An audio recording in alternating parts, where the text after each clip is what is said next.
उत्तराखंड, गुजरात और असम के बाद अब मध्य प्रदेश चौथा राज्य होगा जहां समान नागरिक संहिता यानी यूसीसी लागू होगा। दिल्ली में आयोजित एक कार्यक्रम में सीएम डॉक्टर मोहन यादव ने बड़ा ऐलान किया। उन्होंने कहा कि मध्य प्रदेश जल्द ही यूसीसी लागू करने वाला देश का अगला राज्य बनने जा रहा है। देखिए हमारी खास रिपोर्ट।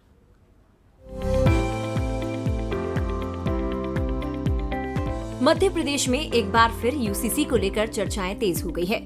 नई दिल्ली में आयोजित एक कार्यक्रम में मुख्यमंत्री डॉक्टर मोहन यादव ने कहा कि देश में एक निशान, एक विधान और एक कानून लागू हो। इस राष्ट्रीय भावना में कुछ भी गलत नहीं है। हमारी सरकार भी इस दिशा में तेजी से आगे बढ़ रही है। सीएम ने कहा कि यूसीसी को देश के 3 राज्यों में पहले ही लागू किया जा चुका है और मध्य प्रदेश भी जल्द ही देश का यूसीसी लागू करने वाला राज्य बन जाएगा।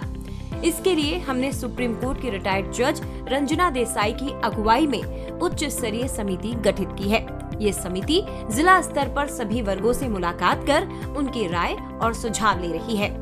समान नागरिक संहिता मध्य प्रदेश सरकार के द्वारा लगाई जा रही है। हमारे राज्य के अंदर जो बहनों के विवाह के विच्छेद के प्रकार हो, पारिवारिक रूप से बहुत सारे रीति रिवाज पालने के तरीके हो, ये अलग अलग धर्मों के होना है, इसकी आज आवश्यकता नहीं है। हमको समान नागरिक संहिता पे बढ़ने की जरूरत है। हमारे पूर्ववर्ती 3 राज्यों ने इसको अपनाया है, उत्तराखंड, गुजरात और असम। उसके साथ ही हम अपने राज्य के अंदर भी इस समान नागरिक संहिता को लगाने के लिए यूसीसी लगा रहे हैं। मध्य प्रदेश में यूसीसी लागू होने पर क्या बदलेगा? सभी धर्मों में शादी, तलाक के समान नियम होंगे। बहु विवाह पर रोक लग सकती है। यूसीसी के बाद मैरिज रजिस्ट्रेशन जरूरी होगा। विरासत, गोद लेने के नियम एक समान होंगे। बेटी को पिता की संपत्ति में बेटों के बराबर अधिकार मिलेगा। इस पूरे कानून को लेकर सीएम डॉक्टर मोहन यादव ने संवेदनशील घोषणा की। मुख्यमंत्री ने साफ किया कि मध्य प्रदेश के सभी जनजातीय समुदायों को यूसीसी के दायरे से पूरी तरह अलग रखा जाएगा। मुख्यमंत्री ने भरोसा दिलाया कि उन्हें अपने पारंपरिक रीति रिवाज मानने की पहले की तरह पूरी स्वतंत्रता होगी। उनके अधिकारों और परंपराओं पर इस कानून का कोई असर नहीं पड़ेगा।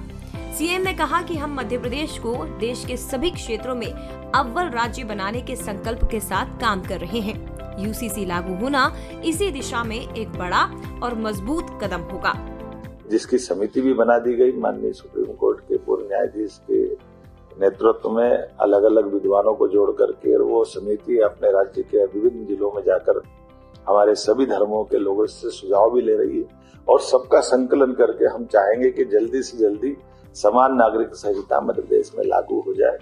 यशस्वी प्रधानमंत्री के नेतृत्व में हमारी सरकार जनहितैषी, जन कल्याणकारी सभी कामों के लिए लगातार आगे बढ़ रही है। ऐसे समय में जब समान नागरिक संहिता का विषय आता है, मुझे लगता है कि मध्य प्रदेश उस सर्वाधिक अनुकूल राज्यों में से जहां इसको लगना चाहिए। मेरी अपनी ओर से एक बार फिर आपके माध्यम से मैं अपील करता हूं, आपके अपने मन में जो विचार आते हों, और इसके बारे में वेबसाइट भी लॉन्च की गई है, आप यथायोग्य तरीके से अपने अपने सुझाव उसमें जरूर दें। मुख्यमंत्री का संकल्प साफ है कि मध्य प्रदेश को हर क्षेत्र में अव्वल बनाना है और यूसीसी इसी दिशा में सरकार का सबसे बड़ा कदम है। अब देखना होगा कि समिति की अंतिम रिपोर्ट के बाद ये कानून मध्य प्रदेश में कब तक जमीन पर उतरता है। Bureau report, Bansal news.